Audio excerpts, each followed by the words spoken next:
Hello बच्चों, कैसे हैं आप सब। उम्मीद करती हूँ कि अच्छे होंगे। तो स्वागत है आप सभी का केवीआर लर्निंग क्लासेस में। तो आज हम लोग डिस्कस करने वाले हैं दूसरे चैप्टर के जितने भी वस्तुनिष्ठ प्रश्न होंगे उन सभी को। और जैसे हम लोग पिछले वीडियो में पहले चैप्टर के जितने भी महत्वपूर्ण वस्तुनिष्ठ प्रश्न थे उन सभी को डिस्कस कर चुके हैं। और आज हम लोग इस वीडियो में दूसरे चैप्टर के जो कि विष के दांत है उसके जितने भी वस्तुनिष्ठ महत्वपूर्ण प्रश्न होंगे उन सभी को डिस्कस करेंगे। और इस कहानी के तो आज हम लोग इस कहानी में और इस कहानी के जो लेखक है उसके बारे में पहले जानते हैं, उसके परिचय के बारे में कुछ जानते हैं और फिर उसके बाद हम लोग इसके जितने भी महत्वपूर्ण वस्तुनिष्ठ प्रश्न होंगे उसको आज हम लोग डिस्कस करेंगे। तो आज का दूसरा चैप्टर है विष के दांत और इस कहानी के लेखक है नलिन विलोचन शर्मा जी। तो नलिन विलोचन शर्मा जी का जन्म 18 फरवरी 1916 ईस्वी पटना के बदरघाट में हुआ था। और इनके मृत्यु के बारे में अगर पूछा जाए तो 12 सितंबर 1961 ईस्वी को हुआ था। तो आज आइए हम लोग अपने पहले क्वेश्चन प्रश्न को डिस्कस करते हैं। तो पहला प्रश्न है, तो हम लोग का पहला प्रश्न है, किसके अनुसार सेनों ने सिद्धांतों को भी बदल दिया था। तो इसमें आप लोगों का पहला ऑप्शन है बेटियों के अनुसार, और दूसरा है खोखा के अनुसार, और तीसरा ऑप्शन है मदन के अनुसार, और चौथा है गिरधर के अनुसार। तो किसके अनुसार सेनों ने सिद्धांतों को भी बदल दिया था। आप लोगों का प्रश्न है किसके अनुसार सेनों ने सिद्धांतों को भी बदल दिया था। तो इसमें ऑप्शन है बेटियों के अनुसार, दूसरा ऑप्शन है खोखा के अनुसार, और तीसरा है मदन के अनुसार, और चौथा है गिरधर के अनुसार। तो इसमें आप लोगों का सही उत्तर हो जाएगा कि सेन साहब जो है वो खोखा के अनुसार सिद्धांतों को बदल दिया था। क्योंकि सेन साहब इस कहानी में, जैसे इस कहानी में दो पात्र बहुत महत्वपूर्ण है, एक गिरधर और एक है सेन साहब। तो सेन साहब की जो 5 लड़कियां थी और एक लड़का सबसे छोटा था जो कि खोखा था। तो सेन साहब के घर में ऐसा नियम था कि लड़कियों के लिए अलग नियम कानून और लड़कों के लिए अलग था। अगर लड़कियों के लिए ये नियम कानून थे, उनको जितना कहा गया था केवल वो उन्हीं उसी कार्य को करते थे, जो उनको बताया गया था तो उसी को वो करते थे। और लड़का के लिए ऐसा नहीं था, लड़का के लिए उसके घर में मनमानी हर चीज के लिए चलता था कि जो उसका मन वो मर्जी, तो अपने मर्जी से उस काम को उसके घर में जो लड़का के जो लिए नियम कानून था तो वो अपनी मर्जी से कर सकता था। तो इसीलिए कि अगर खोखा किसी भी कार्य को करता था तो सेन साहब वो नहीं ऐसा कहते थे कि नहीं इस काम को नहीं करना चाहिए, वो खोखा के हर काम को और हर हरकत को जो है मानने के लिए तैयार था। तो इसीलिए कहा गया है कि सेनों ने सिद्धांतों को भी बदल दिया, किसके अनुसार, खोखा के अनुसार। अगर खोखा कुछ भी करते थे उस घर में तो उसके काम को नहीं कहा जाता था कि नहीं ये नहीं करना चाहिए, बल्कि उन्हें कहा जाता था, उसके काम को जो है सपोर्ट किया जाता था कि नहीं ये काम सही है। इसीलिए कहा गया है कि सेनों ने सिद्धांतों को भी बदल दिया, किसके अनुसार, खोखा के अनुसार। अब आइए आप लोगों का अगला प्रश्न है कि ऐसे ही लड़के आगे चलकर चोर गुंडे डाकू बनते हैं। यह पंक्ति कहानी के किस पात्र ने कही है। तो आप लोगों का पहला ऑप्शन हो जाएगा सेन साहब की धर्मपत्नी, और दूसरा ऑप्शन हो जाएगा गिरधर, तीसरा ऑप्शन है सेन साहब, और चौथा ऑप्शन है सफर। तो देखिए अभी आप लोग का जो है ये रिवीजन का टाइम है, आप लोग अच्छे से सारे चैप्टर वाइज सारे वस्तुनिष्ठ प्रश्न को भी आप लोग देख ही लिए होंगे और पढ़ लिए होंगे। तो इसका जो आप लोग उत्तर बताने का प्रयास करें कि इसका सही उत्तर क्या हो जाएगा। क्वेश्चन है कि ऐसे ही लड़के आगे चलकर चोर गुंडे चोर डाकू बनते हैं, यह पंक्ति कहानी के किस पात्र ने कही है। तो यह पंक्ति जो है सेन साहब ने कही है, क्योंकि आप लोगों को अभी बताए हैं जैसे इस कहानी में सेन साहब एक और एक गिरधर, इन दोनों यही दो पात्र है इस कहानी के मुख्य। तो इसमें यह कहा गया है कि जैसे गिरधर है तो गिरधर का बेटा जो है मदन, और सेन साहब का लड़का था खोखा। तो उसमें जैसे कभी भी अगर खोखा किसी भी काम को करते थे तो उनको जो है उनके काम को कभी भी गलत नहीं मानते थे सेन साहब। उसको अगर किसी भी कार्य को अगर वो करते भी थे तो उसको अगर शरारत भी वो करते थे तो कहा जाता था कि खोखा जो है हमेशा अच्छा कार्य ही करता है। और मदन अगर उनके गाड़ी के मोटर कार के पास कभी भी भटकते थे या उसके सामने से गुजरते भी थे तो सेन साहब को ऐसा लगता था कि वो हमारे मोटर कार के लिए खतरा है तो इसीलिए गिरधर को सेन साहब बोले थे कि खोखा को आप मदन को जो है आप लोग समझा लीजिए, नहीं तो ऐसे ही लड़के आगे चलकर चोर गुंडे डाकू बनते हैं, वो बदमाश है। क्योंकि जब सेन साहब मदन को ये बोले थे कि आप गाड़ी मोटर के साइड से हट जाइए, तो मदन डरने के वजह और उस बात पे अड़ गए थे। इसीलिए सेन साहब बोले थे गिरधर को कि ऐसे ही लड़के आगे चलकर चोर गुंडे डाकू बनते हैं। तो आप लोगों का सही उत्तर हो जाएगा सी, सेन साहब। सेन साहब का ही ये बात का पंक्ति है। अब आप लोगों का अगला प्रश्न है कि खोखा के दांत किसने तोड़े? तो पहला ऑप्शन है मदन ने, दूसरा ऑप्शन है मदन के दोस्तों ने, और तीसरा ऑप्शन है सेन साहब ने, और चौथा है गिरधर ने। तो खोखा के दांत किसने तोड़े थे? मदन ने। सही उत्तर हो जाएगा आप लोगों का मदन ने। जब गली में मदन लट्टू नचाने के लिए गया था, तो खोखा भी गया और वहां पे और बोला कि हम भी लट्टू नचाएंगे। तो इसके सारे दोस्त जो है वो बोले कि हाँ आप तुमको भी खेलने देंगे, नचाने देंगे। पर मदन जो है उसको तो सेन साहब डांटे हुए थे कि आप तुम मेरे मोटर के आसपास नहीं भटको। तो इसीलिए मदन गुस्सा थे, और जब भी मदन के पास गया खेलने के लिए खोखा, तो खोखा तो सेन साहब के बेटा थे। तो इसीलिए उसको लगा कि अगर इनके पिताजी हमको डांटे हैं, तो हम भी इसको लट्टू अपने साथ में नचाने नहीं देंगे। और इसी बात के बीच जो है खोखा और मदन के बीच लड़ाई हो गई, और मदन जो है पीट डाले खोखा को, और उसी के बीच जो है इसके दो दांत तोड़ डाले। तो आप लोगों का सही उत्तर हो जाएगा मदन। मदन ने खोखा के दांत तोड़ डाले। अब आप लोगों का अगला प्रश्न है कि नलिन विलोचन शर्मा जी का जन्म किस ईस्वी में हुआ था? तो ये हम आप लोगों को पहले भी बता चुके हैं, और बोले हैं कि किसी भी अगर कहानी को आप लोग पढ़िए, तो उस कहानी के लेखक के बारे में, उसके परिचय के बारे में अच्छे से जान लीजिए, क्योंकि यहाँ से क्वेश्चन पूछे ही जाते हैं एग्जाम में अक्सर। ये चीज बहुत ही महत्वपूर्ण है, ये क्वेश्चन जो है बहुत महत्वपूर्ण है आप लोगों के लिए, तो इसको आप लोग याद रखिएगा। इसमें हो जाएगा नलिन विलोचन शर्मा जी का जन्म किस ईस्वी में हुआ था? तो 1916 में हुआ था, पटना के बदरघाट में।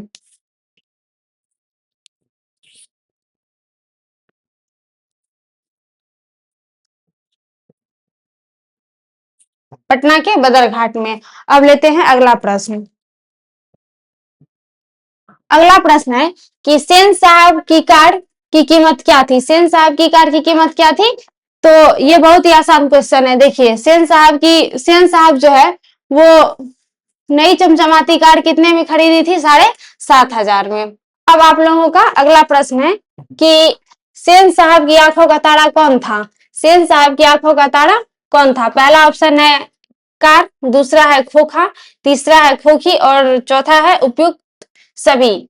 तो देखिए सेन साहब की आंखों का तारा था खोखा, क्योंकि उसकी जो थी पहली 5 लड़की थी और अंतिम था एक लड़का खोखा। तो उनके बुढ़ापे की आंखों का तारा वो अपने खोखा को मानता था। खोखा अगर हर किसी भी बात के लिए अगर मनमानी करता था, तो सेन साहब जी उसके बात को मानते थे, और कुछ भी करता था तो उसको अपने घर में किसी भी तरह के कार्य करने के लिए खोखा को मना नहीं करते थे, और खोखा को जो है अपने आंखों का तारा मानते थे सेन साहब। तो आप लोगों का सही उत्तर हो जाएगा खोखा।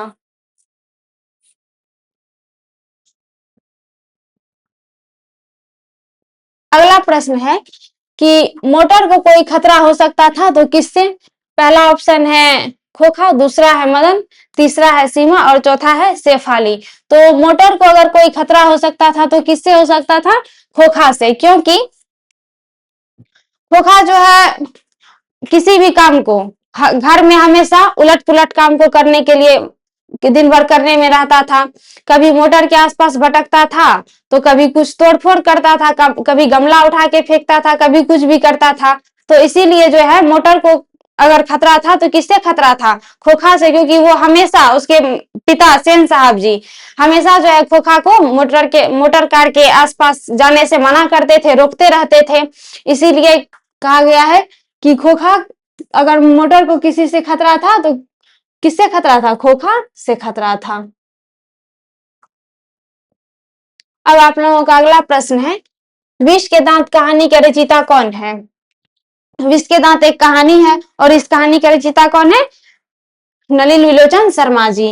क्योंकि आप लोगों को बता चुके हैं कि अगर कहानी को पढ़िए तो उसके लेखक के बारे में आप लोग जानिए, उसके जो है लेखक के परिचय के बारे में जानिए। ये सब महत्वपूर्ण क्वेश्चन है। इस लेखक के बारे में और उनके परिचय के बारे से अगर आप लोगों को किसी भी चैप्टर से अगर रहे कोई सभी क्वेश्चन रहे तो आप लोग उसको ध्यान से पढ़े, क्योंकि ये क्वेश्चन बहुत ही महत्वपूर्ण होता है और पूछने का ज्यादातर रहता है। तो आप लोगों का सही उत्तर हो जाएगा नलिन विलोचन शर्मा जी। 20 के दांत कहानी के रचयिता नलिन विलोचन शर्मा जी।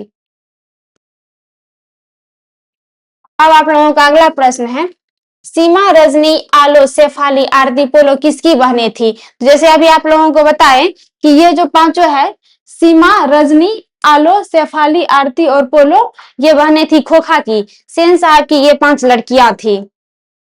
सेन साहब की ये 5 लड़कियां थी और एक सबसे छोटा लड़का था खोखा। तो ये किसकी बहन हो जाएगी? खोखा की।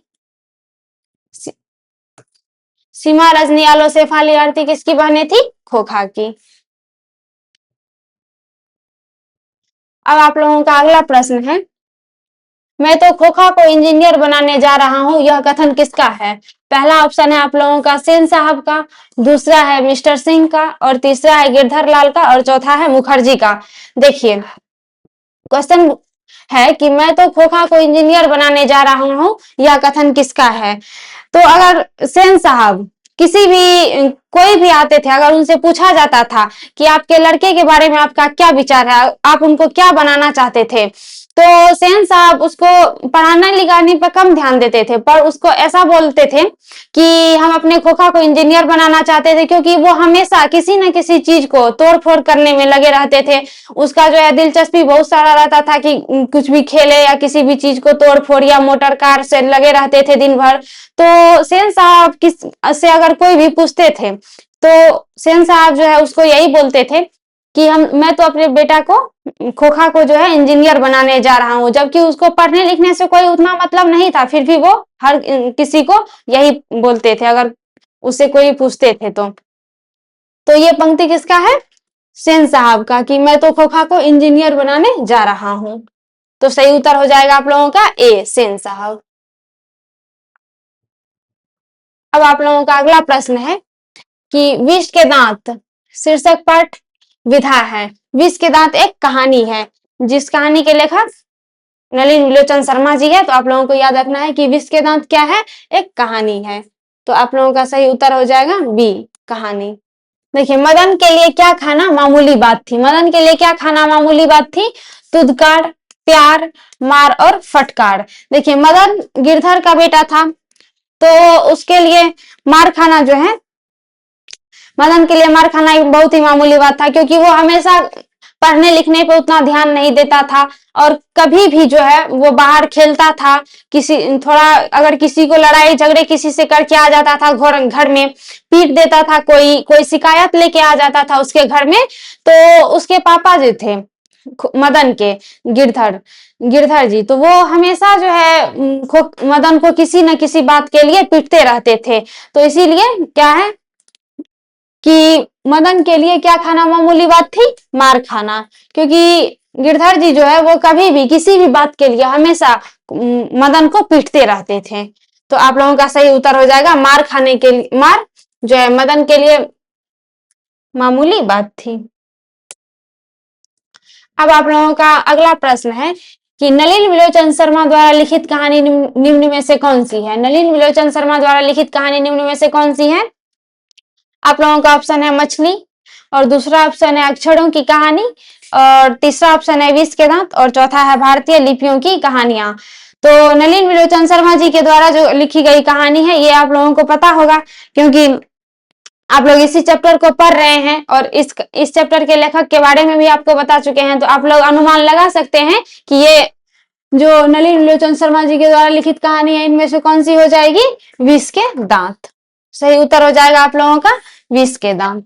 अब आप लोगों का अगला प्रश्न है कि सेन साहब की 5 लड़कियां कैसी थी? तो सेन साहब की 5 लड़कियां कैसी थी? आप लोगों का पहला ऑप्शन है उदंड, नासमझ, और तीसरा ऑप्शन है मूर्ख, और चौथा ऑप्शन है सुशील। तो सेन साहब की जो 5 लड़कियां थी वो सुशील थी। आप लोगों का सही उत्तर हो जाएगा डी, सुशील, क्योंकि अभी हम जैसे कि अब इस कहानी को पढ़ने से आप लोगों को पता चलेगा, अगर ध्यान से पढ़ेंगे तो सेन साहब के घर में जो है वो सेन साहब एक लिंग में जो है बहुत ज्यादा भेदभाव करते थे अपने घर में भी। उनके घर में जो 5 लड़कियां थी उनके लिए कुछ अलग नियम कानून बना के रखे हुए थे वो, और जो खोखा था उनका बेटा उसके लिए कुछ अलग नियम कानून थे। जैसे लड़कियों को वो ये सिखा के रखे हुए थे कि क्या करना चाहिए और क्या नहीं करना चाहिए, तो उसको जो है इस तरह के संस्कार में रखते थे। और खोखा को जो है वो बिल्कुल भी संस्कार में नहीं रखते थे। खोखा जो अपनी मनमानी करना चाहता था घर में वो बिल्कुल कर सकता था, पर लड़कियों को ऐसा कुछ भी नहीं इजाजत था करने का कि अपनी मनमानी कर सके। उनको जितना सिखाया गया था, जितना बोला जाता था लड़कियों को करने के लिए उतना ही करते थे। तो इसीलिए क्या हो जाएगा कि उसकी लड़कियां बहुत ही सुशील थी, क्योंकि उनको जो कहा जाता था लड़कियां उनके घर में केवल वही करती थी। जब खेलने का टाइम होता था तो सिर्फ उस टाइम पे ही वो खेलने जाती थी, जब बाहर घर से निकलने का काम होता था तभी निकलती थी। बिना वजह का वो घर से नहीं निकलती थी, नहीं खेलने के लिए कभी जाती थी। तो इसीलिए उनकी लड़कियां क्या थी, सुशील थी। तो आप लोगों का सही उत्तर हो जाएगा डी। अब आप लोगों का अगला प्रश्न है कि वाकिफ शब्द का अर्थ क्या होता है। वाकिफ शब्द का अर्थ क्या होता है? पहला ऑप्शन है सभ्यता, दूसरा ऑप्शन है घटना, और तीसरा है परिचित, और तीसरा है कुरूप। तो इसमें आप लोगों का सही उत्तर हो जाएगा परिचित। वाकिफ शब्द का अर्थ क्या होता है? परिचित। जैसे किसी भी बात से हम लोग पहले से ही उन बातों से परिचित है तो क्या हो जाएगा कि वाकिफ। वाकिफ शब्द का मतलब परिचित।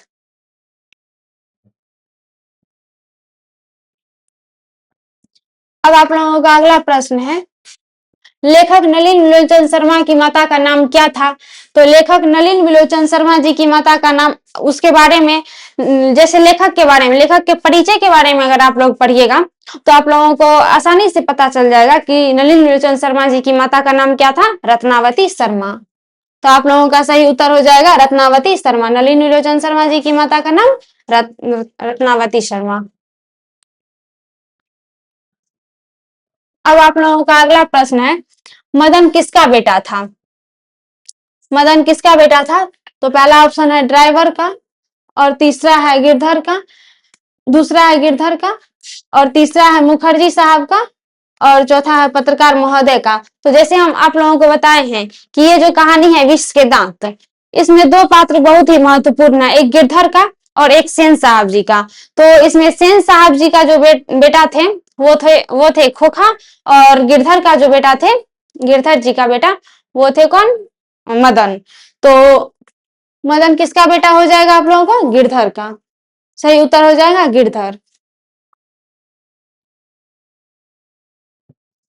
अब आप लोगों का अगला प्रश्न है, विष के दांत शीर्षक पाठ कहानी किस कहानी संग्रह से लिया गया है? तो इसमें आप लोगों का पहला ऑप्शन है मित्र मिलन, और दूसरा ऑप्शन है विष के दांत तथा अन्य कहानियों से, और तीसरा है कुहासा, और चौथा है मौत का नगर। तो देखिए विष के दांत कहानी पाठ किस संग्रह से लिया गया है? तो आप लोगों का सही उत्तर हो जाएगा विष के दांत तथा अन्य कहानियां संग्रह से। विष के दांत तथा अन्य कहानी संग्रह से ये जो है ये लिया गया है। अब आप लोगों का अगला प्रश्न है, सेन साहब की कितनी लड़कियां थी? सेन साहब की कितनी लड़कियां थी? अभी आप लोगों को हम बताए हैं कि सेन साहब की 5 लड़कियां थी और एक लड़का था। तो इसमें हो जाएगा आप लोगों का सही उत्तर बी नंबर 5। एक लड़का खोखा था सबसे छोटा, जो कि बहुत ही बदमाश था, घर में अपनी मनमानियां करता था, और उनकी 5 लड़कियां थी जो कि बहुत ही सुशील और बहुत ही समझदार थी। उनसे जो कहा जाता था करने के लिए उतना ही करती थी वो लोग, और जितना कहा जाता था उतना ही करती थी।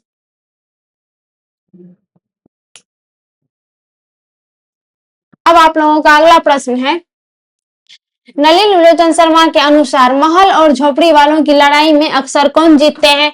तो नलिन विलोचन शर्मा जी के अनुसार महल और झोपड़ी वाले की लड़ाई में अक्सर कौन जीतते हैं?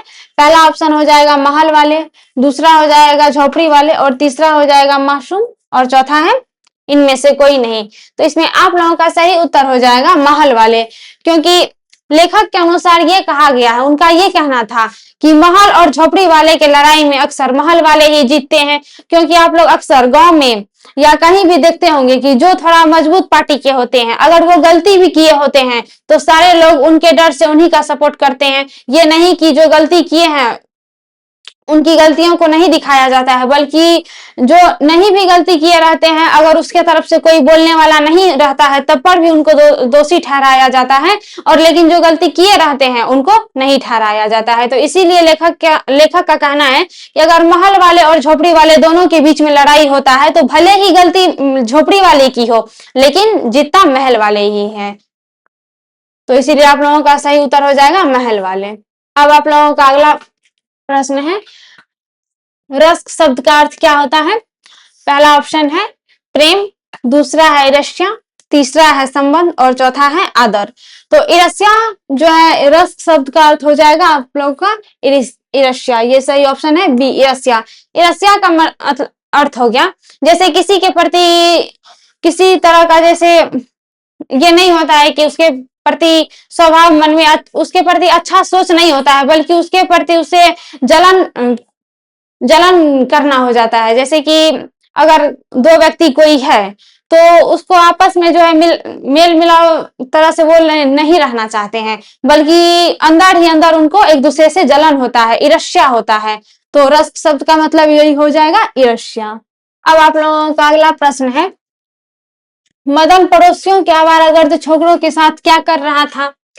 तो पहला ऑप्शन है पतंग उड़ा रहा था, दूसरा है क्रिकेट खेल रहा था, तीसरा है लट्टू नचा रहा था और चौथा ऑप्शन है चोर सिपाही खेल रहा था। तो जैसे अभी आप लोगों को बताए थे, पिछले प्रश्न को जैसे डिस्कस किए थे कि मदन जो है गली में लट्टू नचा रहा था, और उसी टाइम जो है खोखा गया था, बोला था कि हम भी लट्टू नचाएंगे, और मदन मना कर दिए थे, और मदन के मना करने पर ही खोखा गुस्सा में आकर के मदन से लड़ने लगे, और जिस वजह से मदन ने खोखा के 2 दांत तोड़ डाले थे। तो आप लोगों को पता होगा कि मदन गली में क्या कर रहे थे, लट्टू नचा रहे थे। तो आप लोगों का सही उत्तर हो जाएगा सी, लट्टू नचा रहे थे। तो आज के लिए इस चैप्टर के जितने भी महत्वपूर्ण प्रश्न थे उन सभी को आप करा चुके हैं, और अगले वीडियो में हम लोग अगले चैप्टर के जितने भी महत्वपूर्ण वस्तुनिष्ठ प्रश्न होंगे उसको लेकर के आएंगे। तो तब तक के लिए आप सभी को धन्यवाद।